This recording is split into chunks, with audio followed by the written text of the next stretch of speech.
va être très intéressant. C'est un site web complètement gratuit qui s'appelle Thinkercad Autodesk. Vous pouvez la joindre à l'adresse www.thinkercad.com et évidemment vous retrouverez ce lien en bas de la vidéo. Alors qu'est-ce que c'est que Thinkercad?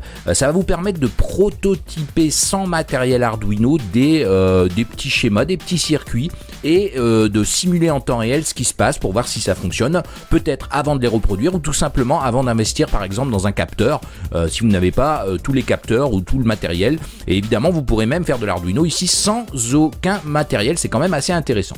Alors vous arrivez ici sur la page d'accueil du site, évidemment au préalable il vous faudra vous créer un compte, ce que j'ai déjà fait. Alors ensuite vous avez ici la possibilité de créer des conceptions, des circuits et des leçons. Nous ce qui va nous intéresser c'est les circuits, donc on va cliquer sur circuits. Alors à savoir que dans le site vous avez pas mal de choses, une galerie avec des circuits, une communauté, vous pouvez apprendre, il y a des leçons et enseigner aussi. Ce qui va nous intéresser nous c'est de créer un nouveau circuit et c'est ce qu'on va faire tout de suite. Donc je crée ici un nouveau circuit et j'ai cette fenêtre qui va se charger et là vous pouvez voir que c'est assez intuitif. J'ai ici en bas tous les composants disponibles, donc les basiques composants, tous les composants, j'en aurai d'autres, et ici des kits starter, alors allez voir, mais ce qui va nous intéresser dans un premier temps c'est les composants basiques. Alors qu'est-ce qu'on va retrouver dans ces composants basiques? Plein de choses ici, par exemple l'Arduino Uno, donc on va le sélectionner et on peut voir qu'il arrive ici, je peux le positionner où je veux sur ma feuille, donc je vais le mettre ici à droite et je vais pouvoir le renommer comme vous pouvez le voir ici, Uno. Et je vais pouvoir faire des choses, c'est-à-dire que si je veux le redéplacer, je le sélectionne et je le bouge évidemment, rien de bien compliqué. Et la molette de ma souris me permet de zoomer et de dézoomer sur la feuille, au cas où vous avez un grand circuit à préparer. Alors on va ajouter d'autres composants, donc plus component ici, et on va aller chercher une breadboard, ce serait quand même plus simple et plus propre, donc on va mettre une breadboard. On va rajouter ensuite une LED, on va faire notre premier montage pour vous montrer comment ça marche, donc évidemment je la dispose ici comme vous pouvez le voir, c'est assez simple à utiliser. Je vais ajouter ici une résistance, c'est quand même plus propre. Et voilà, j'ai plus qu'à raccorder tout ça. Alors comment je vais faire pour raccorder à l'Arduino? Ça va être assez simple. Je vais ici aller sur la breadboard, prendre un pin, celui-là qui m'intéresse, par exemple celui-ci, et je vais aller sélectionner et le connecter à l'Arduino là où je veux. Donc je clique, je me déplace. Donc l'avantage c'est que vous pouvez aussi créer par exemple des arrondis comme ça pour avoir quelque chose d'un peu plus propre au niveau de votre schéma. Donc je vais le passer ici, voilà, et je vais le contourner. Donc c'est ici pour faire quelque chose d'un peu plus propre. Et on va utiliser ici la borne 13. Je vais faire de même maintenant ici pour la GND, donc je vais positionner ça ici. Alors je vais plutôt passer par en dessous parce que évidemment voilà, je vais le positionner ici et je vais aller maintenant pointer la GND. Voilà, donc j'ai ici mon circuit qui est fait. Donc évidemment pour que ça fonctionne il faudra maintenant coder pour que la borne 13 fasse quelque chose, envoie du courant ou autre, ou alors on va la faire clignoter. Bon évidemment ce qui est intéressant c'est que vous cliquez ici sur le code editor, vous pouvez voir que vous avez une fenêtre en bas qui s'ouvre et vous avez ici des blocs style Scratch. Alors ça c'est pour ceux qui veulent apprendre sans du tout s'intéresser au C++, ça va vous traduire en fait ça en C++ ici à côté comme vous pouvez le voir.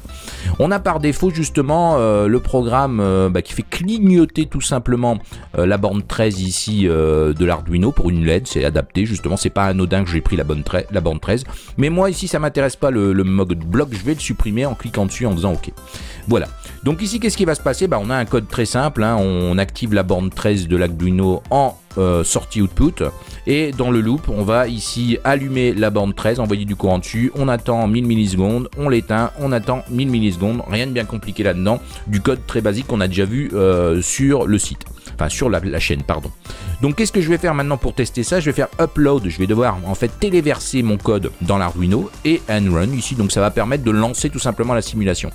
On peut voir que j'ai bien ma LED qui clignote sans aucun souci. Donc je peux évidemment modifier mes valeurs, par exemple ici mettre 100 millisecondes, on va tester, donc pour ça on fait stop simulation ici, et on va ici modifier 1000 millisecondes par 100, et ici 100 aussi. On va faire un upload and run, et on peut voir que ça clignote beaucoup plus vite, comme vous pouvez le voir. Donc je peux ensuite recharger la simulation si je modifie mes branchements ici. Vous avez la possibilité de partager votre projet, vous avez la possibilité de l'exporter, vous avez la possibilité d'activer le moniteur série, donc le port serial, au cas où vous voulez utiliser ça comme un vrai Arduino avec le programme. Vous avez une console de débugage, vous avez ici la possibilité de télécharger votre code et ici des librairies. Bon, je vous laisse découvrir tout ça. Alors, ce qui va être encore assez intéressant, bon là vous pouvez voir que c'est déjà quand même bien fichu. Alors en plus, si vous utilisez des composants qui envoient par exemple du son, comme ici le piezo, vous allez avoir une sortie son au niveau de votre PC, ça va reproduire fidèlement ce qui se passe. Donc vous pouvez voir que vous avez quand même pas mal de sondes, ce qui peut être assez intéressant parce que si vous n'avez pas investi par exemple ici dans une sonde infrarouge, ici une sonde ultrason, pour voir comment tout ça fonctionne, vous pouvez très bien les utiliser ici, ça va vous permettre vraiment de ne pas investir ou alors de tester avant d'investir. Donc ensuite, ce qui va être intéressant, c'est que si vous revenez au niveau de votre page d'accueil, vous pouvez voir qu'ici dans les circuits, maintenant, j'ai mon circuit qui est là. Je peux le récupérer, je peux le modifier, je peux le partager, etc. Ce qui va être assez intéressant. Vous pouvez évidemment ici, si vous faites un clic droit, un clic sur la roue dentée, le dupliquer, le déplacer. Vous pouvez même le supprimer et vous pouvez aussi l'éditer. Ce qui va être assez intéressant si vous voulez revenir dedans pour modifier des choses. Et si vous voulez par exemple, vous pouvez voir qu'un nom a été mis par défaut ici, il s'appelle ça, donc si je veux le changer, je vais aller dans les propriétés tout simplement et je vais l'appeler mon TP1 par exemple et j'enregistre les modifications. Donc voilà, j'espère en tout cas que ce petit tuto qui vous présente cet outil, ce site en ligne qui est complètement gratuit, je le dis à nouveau, va vous être utile. C'est quand même bien pratique, je compte l'utiliser pour les futurs tutos parce que c'est quand même un peu plus évident pour vous même de voir ce qui se passe là. Et en plus, je vais quand même vous faire une petite capture ensuite de ce qui se passe en temps réel sur l'Arduino, mais en tout cas, on aura les schémas beaucoup plus, seront lisibles beaucoup plus facilement. Donc, n'hésitez pas à mettre un petit pouce bleu sur la vidéo, à vous abonner si ce n'est déjà fait, et moi je vous dis à bientôt pour une prochaine vidéo. Bye bye.